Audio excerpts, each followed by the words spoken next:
Hey, welcome back to the vlog. In this episode, I'll be wrapping up my biggest project of 2024. I'm at the final 2 farms of my trip around Montana. And here I am up early, packing up my gear. I didn't have a film cart at this time, so you see me using one of the hotel carts here. I was able to head home after this shoot because the 11th and final farm was only about an hour from where I live, so I was pretty excited this day. If you see me talking to myself here, I have my AirPod in and I'm talking to my wife on the phone, just getting ready, so I'm not talking to myself. Let me know if you'd be interested in me doing a video talking about, some of the specifics of this project, how I was able to land it, what it was like leading up to the project, some of the pre-production stuff. If that's something that interests you, let me know in the comments what questions you have and I'll try and address them in a separate video. I think that might be worth doing.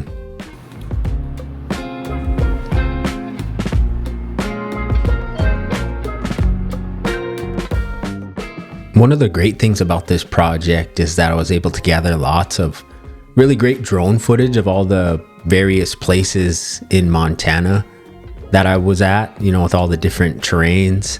I'm sure I'll be able to repurpose them for other projects in the future. It's just a nice catalog to have. I actually used, for this specific project on the editing side, there was one video that I did where I was able to use some drone footage of another spot in Montana that I got earlier this year. So it's just nice having that, like I said, that catalog of footage that you could fall back on for future projects. So the farm that I'm shooting at today is a hydroponics farm that specializes in basil and in mint. The gentleman that operates the farm has been doing it for, I think he said about 20 years. And I was really impressed with how much he can grow in such a small spot. He really did have his operation down.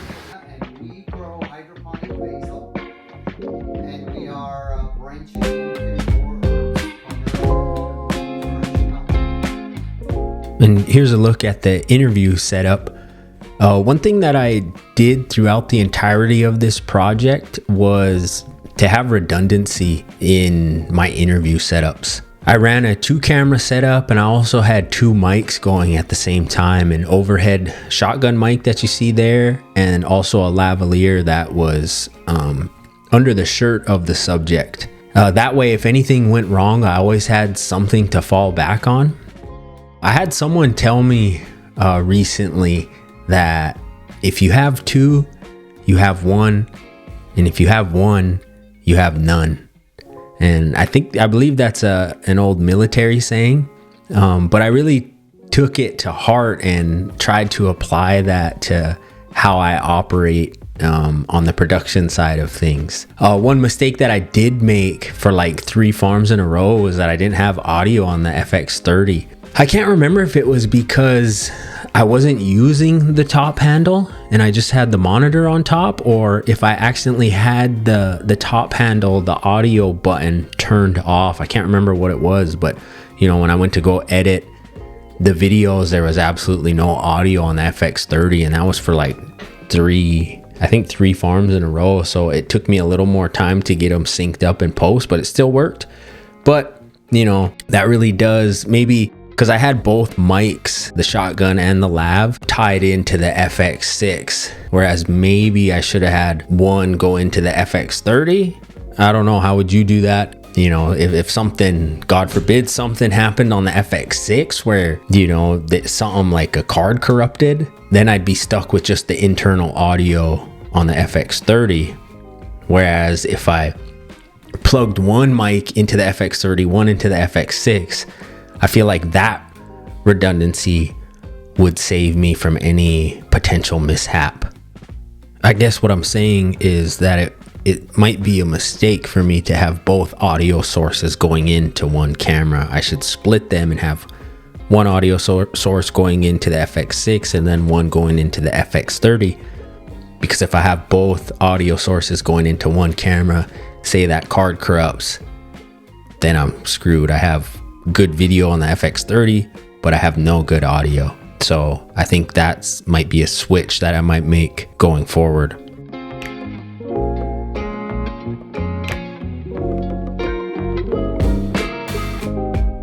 All right, this was the last day of the shoot. I didn't get too much footage of the last farm, but you get the idea. You've seen it all.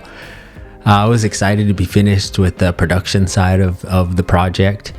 And as I'm recording this, I'm wrapping up the post-production side of things as well. Now, I know I haven't shared, and I don't plan on sharing any vlogs about the production side, just because I feel like it's kind of the same thing. It's a little boring, just me sitting at my computer, but I'll be sure to let everyone know when the videos are released. That way you can check them out. Let me know your thoughts. If you have any questions on, maybe the editing side of it, let me know. Or if that's something that you'd be interested in seeing on my end, then I'd be more than happy to share that. As I wrap up this video, I'll leave you with my in the moment thoughts at the time. But before I do that, I want to mention that David Moorfield, in a video he posted a couple weeks ago titled "The Working Class of YouTube," he mentioned me in it, which was really cool.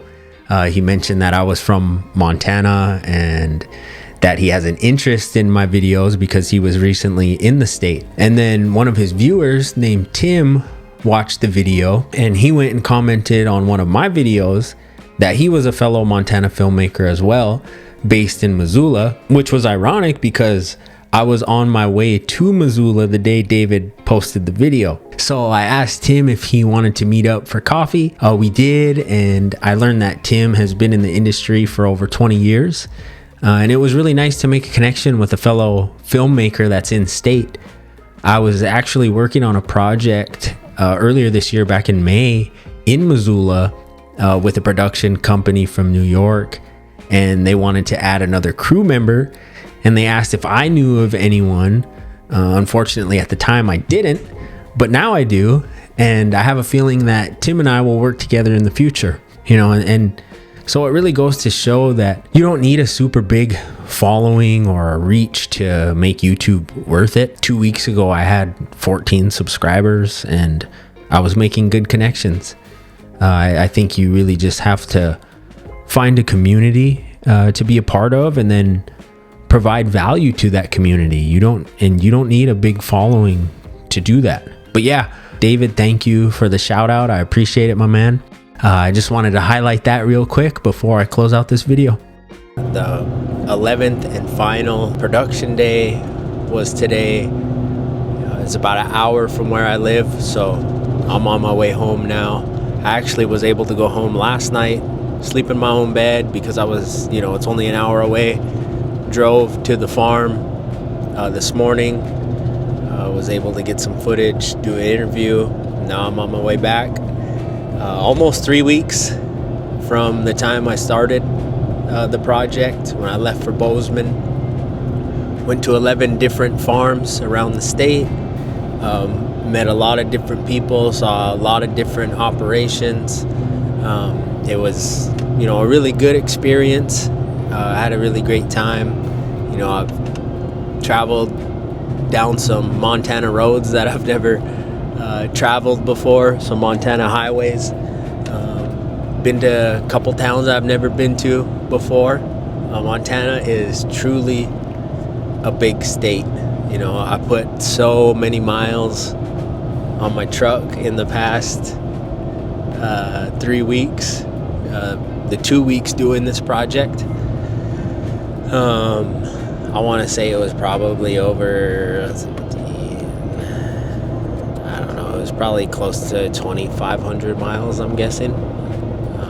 And it was all within Montana. Overall, all 11 projects went smooth, no issues. I mentioned in one of the previous videos that I needed to pick up another lavalier mic, just because a lot of the producers that we visited with, there were two.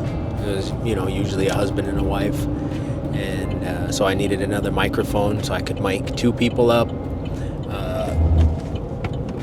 So I bought that in the week in between of the 2 weeks that we were traveling. We had a week off in between. I picked up an extra lavalier mic. But overall, all the stress that I put myself through in the weeks leading up, I think it really paid off. I really stressed myself out over this project. It was such a big, extensive project, and I didn't want to let people down. And I feel like everything worked out, thank God. But now the tough part is the editing. So I have to edit these 11 videos now. I have, let's see, what is it? It's August now. It's the start of August, September, October. I think sometime in November they all need to be finished. But I want to look to try and get a majority of them done as soon as possible. Right now, August for me is looking a little light. There's not too many projects that I have going on. And even into September, it looks like not too much. I have a few things in August. I'm not sure if I have too much in the beginning of September, but I know late September, I think the last week of September, I have a project. So late September, pretty much all the way through October, I'm pretty booked. And I don't want to leave a lot of these videos to try and finish them up in November, because I don't know what's gonna, I don't want to wait till the last minute. I could have other opportunities that could arise that I don't, that I might not want to turn down. So I'm gonna take advantage of a little bit of this downtime here in August and September to try and crank out, a lot of these videos. So, and editing, I wouldn't say it's like my strong suit yet. I'm definitely getting better at it. I'm getting more efficient, but I'd still say like editing can still be kind of tough for me. Take me a little longer than I'd like it to, but we'll see how that goes. If you made it to this far in the videos, I just want to say thank you for tuning in. If you found it valuable, I'm thankful for that. I really appreciate that. And I hope to do this again, take you on more of the behind the scenes stuff, give you a behind the scenes look at what goes on in producing videos, all of the things that go on behind the scenes, the things that you have to think about. It can be quite stressful, but if you're prepared and you know what you're doing, it makes for a smooth experience. So I don't know how to close these things out, so I just want to say thank you. I will see you in the next video. Peace.